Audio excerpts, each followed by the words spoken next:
and a very warm welcome to you. I'm Hayley Palmer. It's so good to have you here with me on tonight's show because we are joined by a very special guest. Oh yes, it's Chanel Haynes that plays Tina Turner in the West End production. And here is what happened when I caught up with her. Chanel, it's great to have you here on the show. I've been trying to make this happen because I am such a fan of Tina Turner the musical. I came to see it, like I said to you, and I just thought it was absolutely incredible. So it is such an honour to have you here. How are you? I am blessed to be here. I am your fan as well. So this is amazing on both ends. So thank you for having me. I'm happy, I'm well, I'm whole, I'm on top of the world, I'm doing what I love. It's a great time.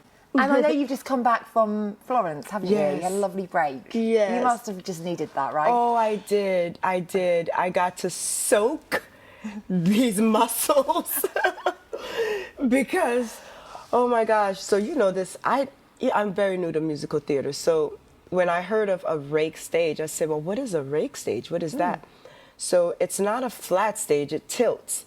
And so everything you do, there's a slight tilt, so your center of gravity is completely different, and you're in high heels for 2.5 hours. That is a skill. I can't even go on a night out without having to put my flats on by the end of the night these days, Chanel. It's not going well. And I know that your mum is over at the moment, or your parents are over, and your mum came to see you for the first time. Talk us through those emotions, Chanel. To see my mom's little face, I could see her smile in a sea of people. Yeah. I mean, there's just every tear, you know, there's all these. And I knew where she would be sitting, and I looked over and I just saw her smile. It was the most beautiful thing I've ever seen in that theater, was my mommy smiling back at me. Yeah, it was amazing. And she's coming back night after night, isn't night she? after night. Yes, I don't blame her. I'll see that little smile. She must be so incredibly proud of you. Every part of it. She'll know every bit. She'll be like, Chanel, are you doing that bit right? Yes, she will. I love that. Well, we are going to go into the best. What's it like when you perform that song on stage? Oh, it's certainly a highlight because you finally, it's the big reveal. You get to hear the band, see the band, and Tina all at once. It's pretty amazing. Yeah, and the crowd, they just go wild, don't they? Literally, people even you think wouldn't stand up and start shouting it out. They do, don't they? Yeah. They lose themselves in it. So it must be an incredible feeling for you and the crowd. So we're going to play out the song, and I will be catching up with lovely Chanel after this.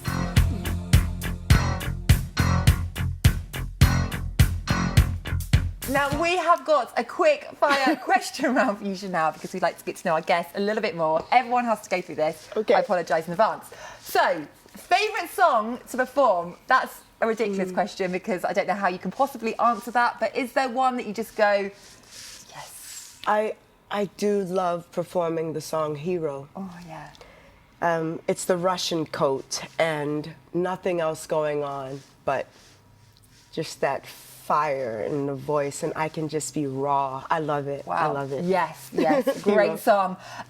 Favourite thing to eat after the show? We asked this question. I mean, I'm just nosy, but I like to know because you must be starving. You put so much energy into that, Chanel. Is it a Five Guys or are you healthy? Honest Burger. That Honest Burger and those fries are... That's yours. After the it's show. already in the room. It's there. It's waiting for Chanel. Deliveroo, is that what it's called? Yeah. That app has gotten me in so much trouble. Me too, especially in lockdown. That was my treat every day, Chanel. Tight went out the window. But anyway, that's another story. Favourite costume? For me, I've got to say Disco Inferno. That's mine. Is it? Yeah. When you walk out, I'm like, yes, girl. Yes. That's how it's done. The flame dress. It's the flames. Very Bob Mackie, very, 80s, early 80s, late 70s. I love that one. That is the one. Yeah. Best advice you've ever been given? Ooh, gosh.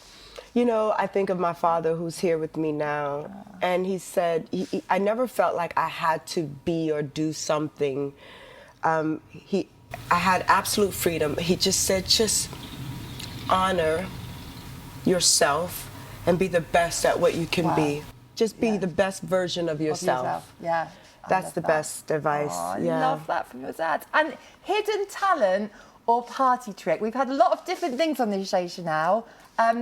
I don't know how you could even beat being Tina Turner, but Is there anything that springs to mind? The only thing I can think of is that I can throw an incredible party. I mean, okay, I can imagine that. Oh, and they always involve a red room. Right. So I always have, because if everything you see is red, you don't necessarily know what time or what year or what century, and you can play vinyl and burn candles and change the sounds. So I'm all about the 5 senses being stimulated at a party. Right. And taking you out of whatever year we're in. Let's go somewhere else. Yeah, time travel. Round to Chanel's for a party, and we're going to go into River Deep, Mountain High. Everyone off your sofas, you're going to love this one. See you after. When I was a little girl, I had a rag doll. I want to rewind to how everything started for you, Chanel, because am I right in saying that you started gospel singing at the age of 6? Yes. My father's a preacher who's also in town now to see his daughter scream and kick and dance on stage. My father is a preacher, so I had a stage very young to be able to sing in front of our congregation. And I just knew in my little soul, somehow I am making people happy. I'm inspiring them. They're clapping, they're smiling. And I said to my mom, I said, I like this. Aww. This is what I want to do. And it became my career. Since the time I was 6 years old, it's the only job I've ever had, is singing and inspiring people with my voice. I love that, because I was teaching in a college the other day, saying to people, you know, what they want to do for a job. And it's interesting how you just knew exactly what you wanted to do. And there wasn't a B plan, right? No. That was it. I had no B plan, because in school, and I'm also dyslexic, so, you know, I mentioned that to you, I believe. I did not if it doesn't mean anything to me, why do I have to learn or process something so irrelevant to my purpose? If it relates to my purpose, I'll get it. But I'm sorry, there are certain things, but my dad would be like, trigonometry is going to help you with problem solving. I'm like, is there another way to solve problems? Yeah, I totally hear you. But I mean, you signed a record deal at 19. Yeah, I was 19. Talk us through those feelings, because that's quite a young age, isn't it? Yes, yes. You know, I believe that when you're a teenager or, you know, young child star, or you're just getting started, it's the perfect combination of talent and ignorance. And it is why so many people, they lose a lot of years in time, because they've simply been taken advantage of. The talent has always been there, but the ignorance, that combination.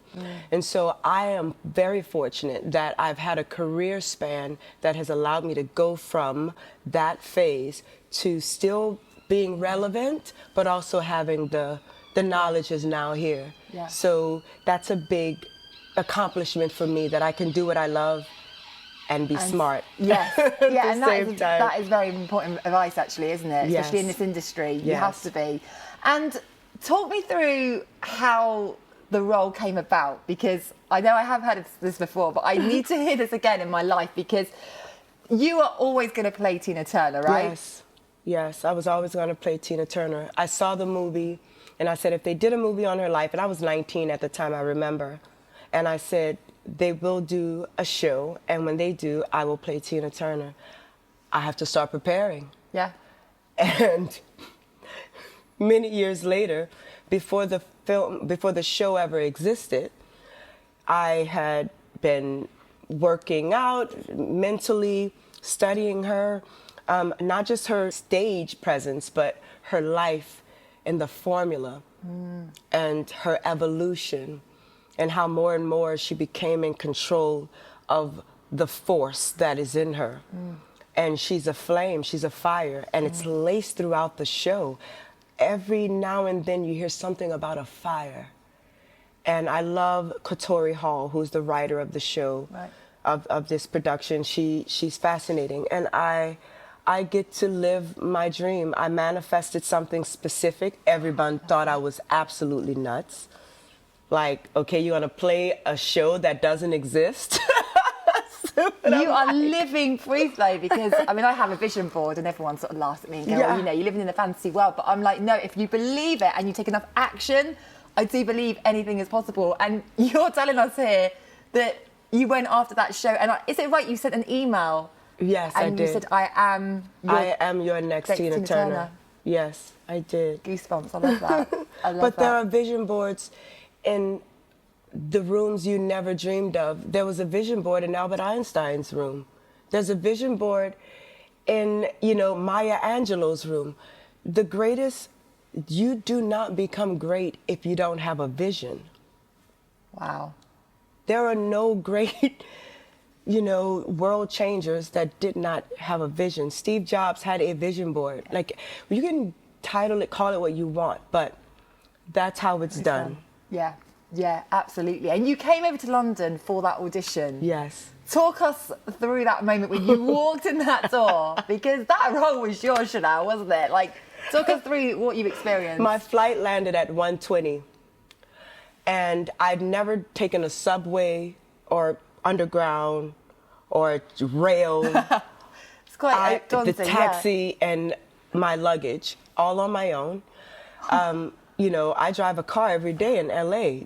This is a very, and everything's on the other side of the road. Like, I got there just in time, and I looked in the mirror, wiped the sweat from my face, and they said, Chanel, from the pad. I said, here I am. I brought my bags in there, and I said, I knew everyone's name. I knew who everyone, the music director, hello, Toby, so nice to meet you. Jen, lovely. And you are. I went throughout the room. I even brought them snacks from... That's the key. A little cafe, because I knew they'd been auditioning people all day. Actually, that's true. So I said, you must be starving. Here you go. They were like, she has pastries. Food always goes down well. So I said, what do you want to hear? And I sang the song, I Can't Stand the Rain, and I just went in, and I remember the music director taking his glasses off, folding them, and going like this. And I thought to myself, this is either really good or really bad. But yeah, it was a dream come true, and it is a dream come true. Yeah, I just think it's absolutely incredible, that story. I could keep listening to that, because I think it gives hope to people watching that, like I say, anything is possible if you really want it. Well, we're going to go into what's love got to do with it, and I'll be catching up with the lovely Chanel after this.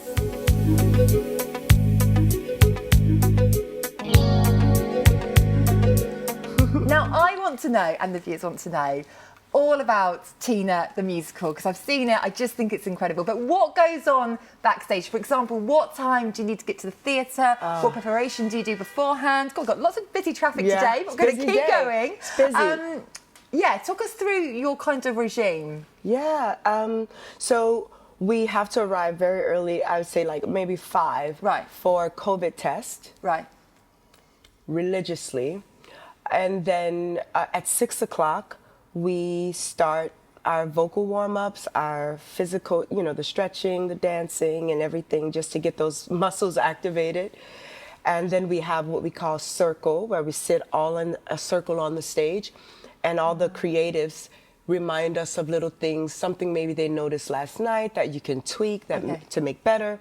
So all that happens, and then I go into my dressing room, and I pull out my music, and depending on what mood I'm in, I'll play from either Billie Holiday to Natalie Cole to Eminem, Lose Yourself in the Music, to James Brown. I go all over the place to get myself ready. And yeah, it's, I have the dresser that comes in, make sure everything is ready, and like maybe 15 minutes before show, the iconic Tina wig is placed on my head.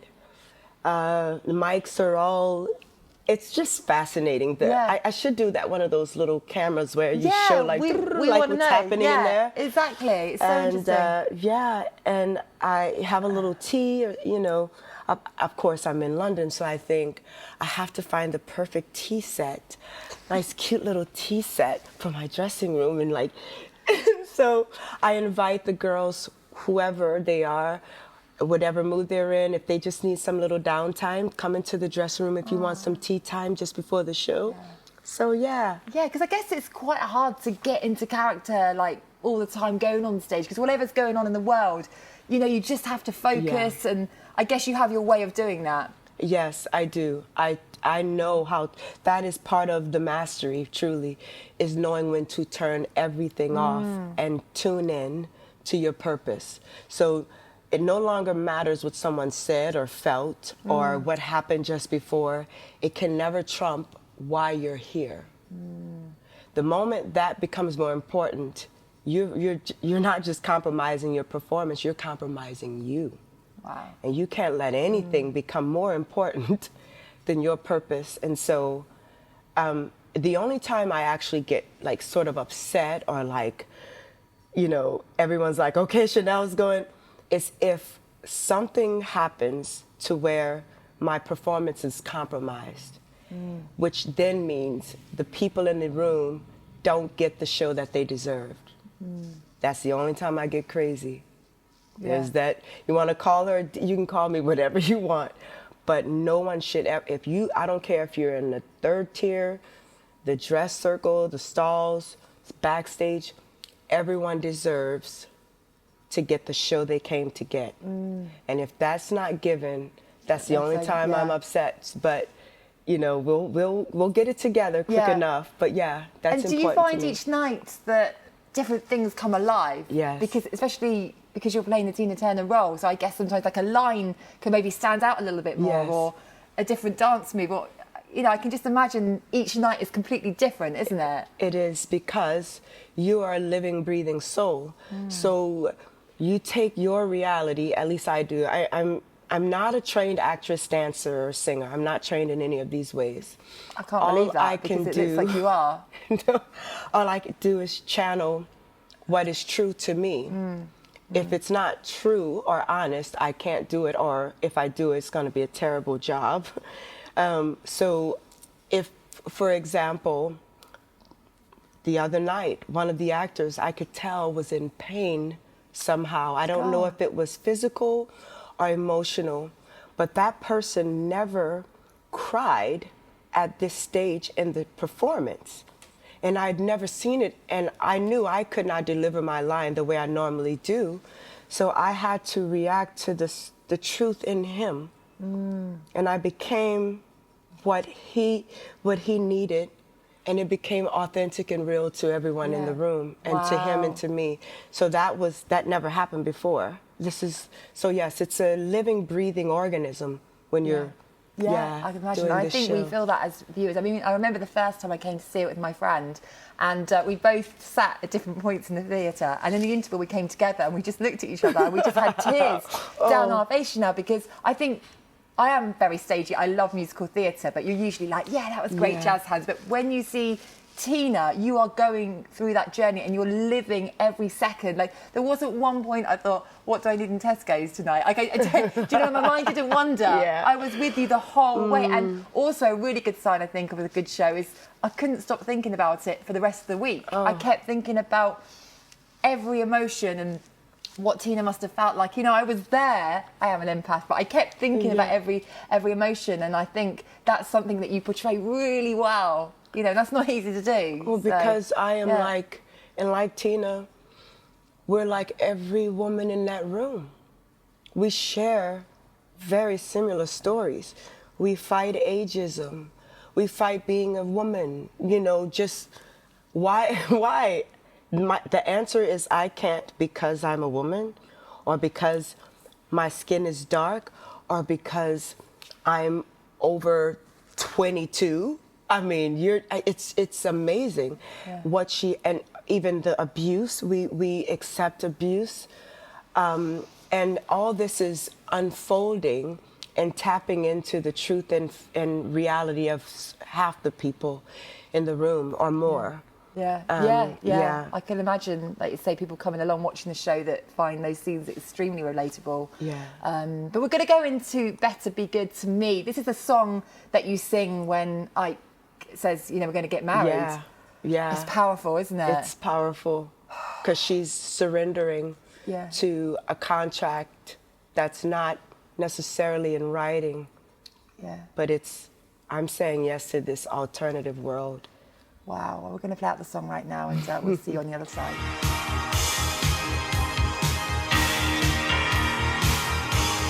Now, we've got some questions from some of our lovely viewers watching tonight. Anna says, what's the funniest thing that's happened on stage? People love to know this. We like to know the gossip. Is there anything recently, Chanel? Yes. This happened last night. Okay. But it's something I do almost 75 to 80% of the time. I don't know why, but I almost always forget to put on my underwear. I mean... So okay, we weren't expecting that, but carry on. Let me tell you. So even the underwear is a costume.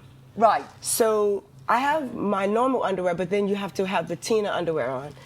And when you're doing a quick change and they're ripping off the dress, and it's time for me to go out, and I know I have to, you know, I'm like, I'm in a thong, I can't. And I tell the dresser, go get my panties, go, go, go. And I can tell I have 4 or 5 seconds.